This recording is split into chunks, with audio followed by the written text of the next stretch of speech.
Our next speaker is going to be Dr. Gilles. He's going to speak to you very shortly. Are we ready? You are? Okay. Dr. Gilles.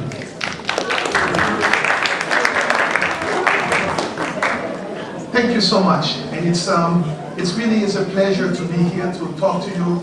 And it's an honor that Hello has given me to address you. And it's been a wonderful lecture, and the last lecture that I got to hear was just fabulous, and I have some news to take home to my daughter who will be applying for college soon. What we want to talk to you about for just a moment is Haitian history.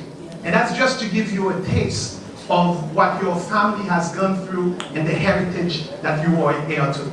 And so our talk is Haiti's history lives in you. And thank you.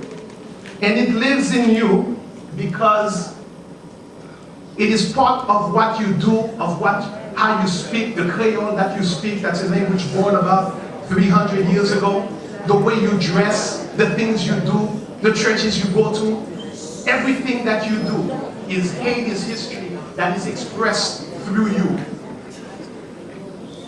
It is in your proverbs. For example, one Haitian proverb states that "Moun ki achete nèg pou sort pedi la yon." And what it means is that those who have purchased a black man believing that he is an imbecile has lost his investment. Now, this echoes back to what Haiti did in transforming the world. Now, Haiti, stating that Haiti's history lives in you, it also means that the way you speak, the songs you sing, echoes back to centuries ago. And that when we talk about Haitian history, we're not just talking about something that occurs 200 years ago. In Haiti, we'll say, "That's in before Africa." And so this is thing that goes back way far.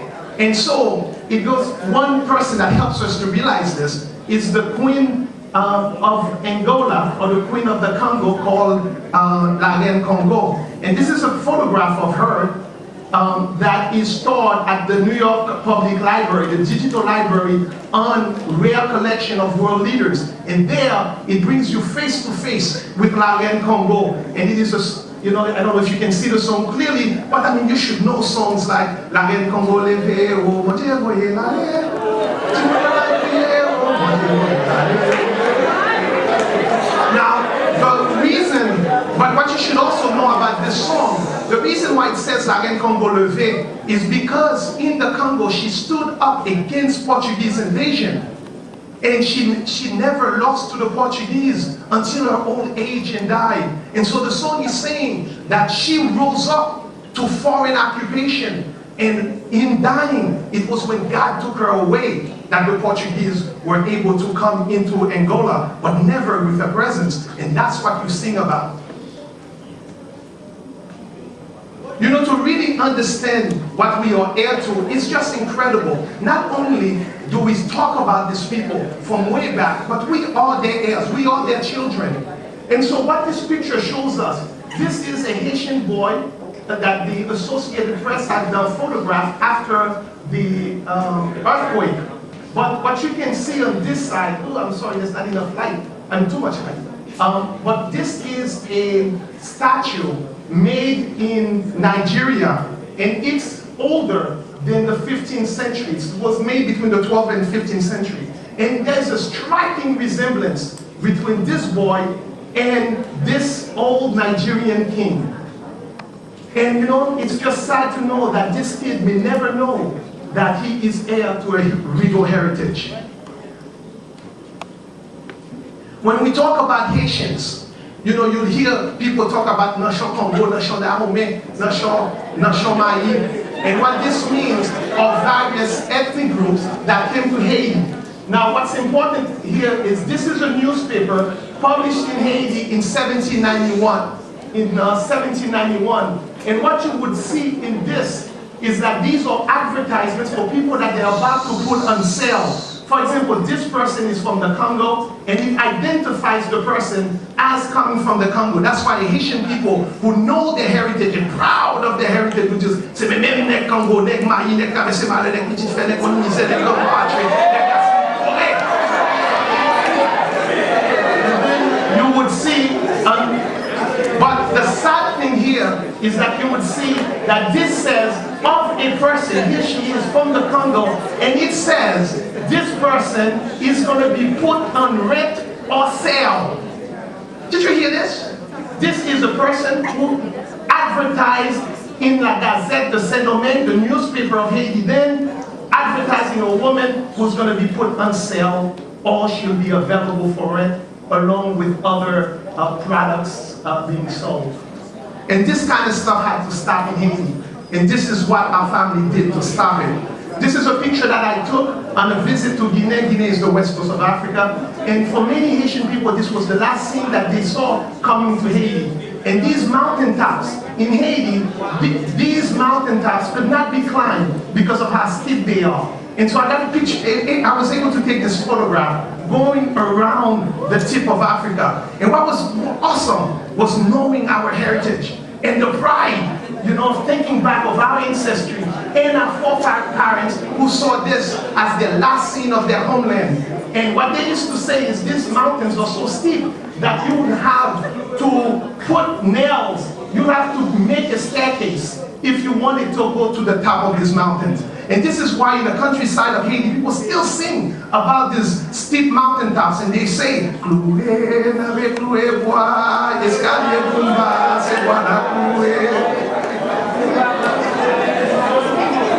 now, what you can see is that, so then this is just to demonstrate to you that we went from one part of the world to the other and how we got there. These boats seen in Haiti, you would see, is because we were transported over the Atlantic. And these boats that you see today in Haiti is remnants of the kind of boat that people used to make in Haiti, in Europe, in the 17th century. And so when you've come to the United States with one of these boats, or you navigate through one of these boats in Haiti, you are going through the same technology that brought our forefathers to this side of the world. And that's why Haitians continue to make these ships. So this is our way of pointing out that history, the things you go through, you live that history all the time. These are the mountains of Haiti. These mountains provided shelter for our foreparents who escaped to these mountains. And how did this beautiful land become ours? It became ours because the ratio of Africans to colonists, people who would enslave them, was 450,000 to 30,000. And so you wonder, since we did not control the Atlantic, how these how we got to take control of such a beautiful land. Now, this is a picture of my son demonstrating the connection between the west coast of Africa and Haiti. And the point is, you know, we worry all the time. We talk all the time about the hurricanes that come to Haiti. Quickly, I won't go over to all this because we don't have much time, but the same winds that blew the hurricanes to Haiti are the same currents that blew those ships over to Haiti, and that's how we got there. The point is here, to cross that Atlantic, the French brought about 1 million people to Haiti over just 100 years. They killed about 424,000 of them. That is, the average life expectancy in Haiti was 15 years. The only reason why we got to survive and that you are here today is because your foreparents had the courage to stop this. The Haitian, 1 million people brought to the island. About 700,000 of them actually arrived because lots of them died as they just in the trip over. And then later 424,000 died working on the island. And during the revolution, out of 400,000 people left, the French killed 150,000. 1 in every 3 Haitian people died in Haiti during the revolution, and the others were maimed. 1 in every 3. There's never been a country in this side of the world that suffered so much for the liberty that you now enjoy. Now, one of the things that made the Haitian Revolution is the coffee plantations. And these plantations have been recently found in Haiti, in the mountain tops of one of the mountains in Haiti, Mont-de-Mathieu. And at the top of these mountains, it's been found, recently they found this old coffee plantation. Now the point I want to make for you here is that this is where our forefathers worked. These small cells, all the openings were towards the master of the plantation. And so they only had one opening, no windows. These were called kai. And this is where our word for kai comes from, because our families lived in this. The home with the windows was for the owner or the manager of the land. What is sad to see how that history lived in us. If you've ever been to Haiti and you see how Restavec and Bons live, they still live in a place like this. And that is sad. Do not become a perpetrator of this history, where the main house has windows and where the working staff lives is a fortress with no windows, and the only opening is towards the master's home, or now the owner of the home from which they work. It is the working conditions on those fields that creates the Haitian Revolution. And that Haitian Revolution was ignited by the meetings at Wakaima. The meetings at Wakaima is too extensive to even begin to talk to you about here. But the point to recognize is, there are people who made great sacrifices for you. The people who held Wakaima's meeting, they were the ones who had passes that they could leave on Sundays. They were, and this is why I show you this slide, they were the coaches, those with privileges. They were the only ones who could live and not have to provide explanations. And they're the ones who sacrificed their privileges for everyone else. In fact, when this began, they arrested some of the people who participated in these meetings. The meetings took place every Sunday, and the last meeting on the 14th was to schedule the revolution. When that was scheduled, some people excited, like De Grier, began burning before. And then because of that, he was arrested and confessed the plans. So that they could not start the revolution on the 24th as planned. They had hope, because the French government was meeting in Okap on the 25th, that they would capture all the important people in the French colony on that night. Unfortunately, the revolution had to begin on a Monday. When you consider a revolution beginning on a Monday, you'll be thankful for the people who sacrificed their lives for you. They started on a Monday, and everyone knows no revolution across the Americas ever began on a Monday. On a Monday night, after a full working day of 20 hours, they had to precipitate the revolution because all the members were being sequentially arrested. And this showed the date of arrest of them being arrested.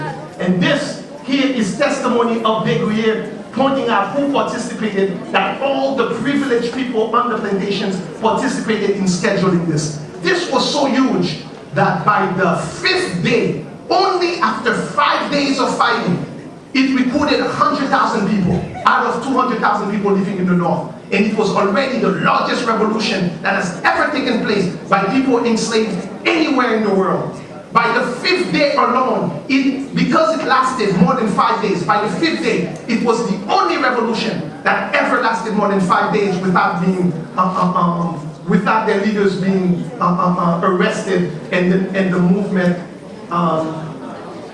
and the people arrested and killed. And so this is what gives us Haiti Thomas. What Haiti did, Haiti transformed the world.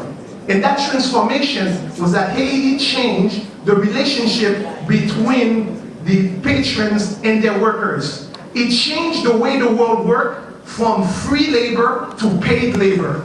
So whenever you collect a check, you'll know that it is the sensation of the Haitian Revolution that has fallen into your pockets. Because without it, no one knows for how many years more that this would have continued. And so that's one of the biggest contributions to Haiti.